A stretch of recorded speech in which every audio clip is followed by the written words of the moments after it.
My name is Andie. I'm from Virginia. I became pregnant at the age of 18. Scared and confused, I went to a local Planned Parenthood to seek advice. They misled me into believing that an abortion was the best solution, promising a quick, easy, and safe procedure and a return to my normal life. I was given no other options, and I left with a quickly made appointment for an abortion. I would never meet the person about to take the life of my child. He just entered the room and, with no explanation of what was going to occur, began the procedure. The procedure was intensely painful, and it felt exactly like what was going on. I felt every bit of that abortion. As the suction violently destroyed my baby, I could only bite my lip and stare at the wall before me.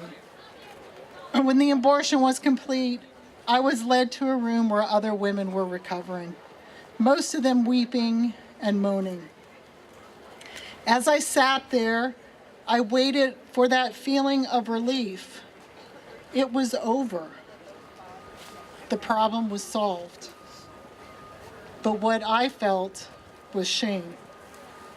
I just let a complete stranger rip my baby from the womb.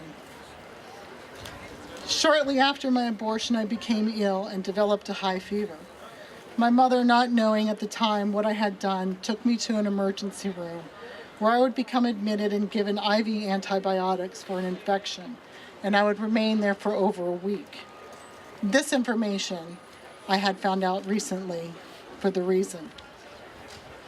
I tried to resume my life, but thoughts of that day kept haunting me. The sounds of the suction, the coldness of the room, and the other women's moaning. I became depressed. Alcohol and drugs became my friend. I developed a promiscuous lifestyle to feel loved again. And during this horrific cycle of drinking, drugs, and sexual sin, I would have 2 more abortions. Suicidal thoughts became regular. I hated myself, and I hated what I had become. I knew I needed help, or those thoughts would be reality. I went and I sat in a church, and I prayed for God to help me. At that moment, a priest came in, and by God's grace, I reached out to him. As we talked, he gave me the hope of putting my life back together. He became my confessor and my spiritual guide. He later revealed to me that I was an answer to his prayers, because he prayed for women who have had abortions to come back to the church and to find healing and peace. This journey of healing would eventually lead me to a Rachel's Vineyard retreat, where I experienced God's great mercy and forgiveness. I left there no longer bound by my past sinful actions, and I was able to forgive myself, and importantly, acknowledge my children and grieve my children, John Michael, George Stephen, and Mary Elizabeth. In closing, I just wanted to say that abortion affects more than just the mother. It affects the entire family. My parents, my grandparents, my brothers, and my sisters. And I have had many hurdles to go through this journey. And the most difficult one was to tell my children that are with me today.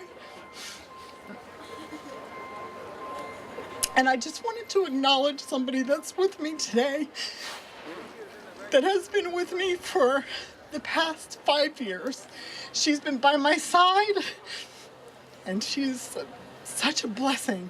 And I would like to acknowledge my daughter, Madeline, who is a great pro-life advocate.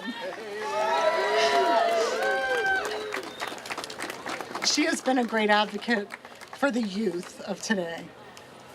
And she is one of the main reasons why I'm silent no more. Thank you.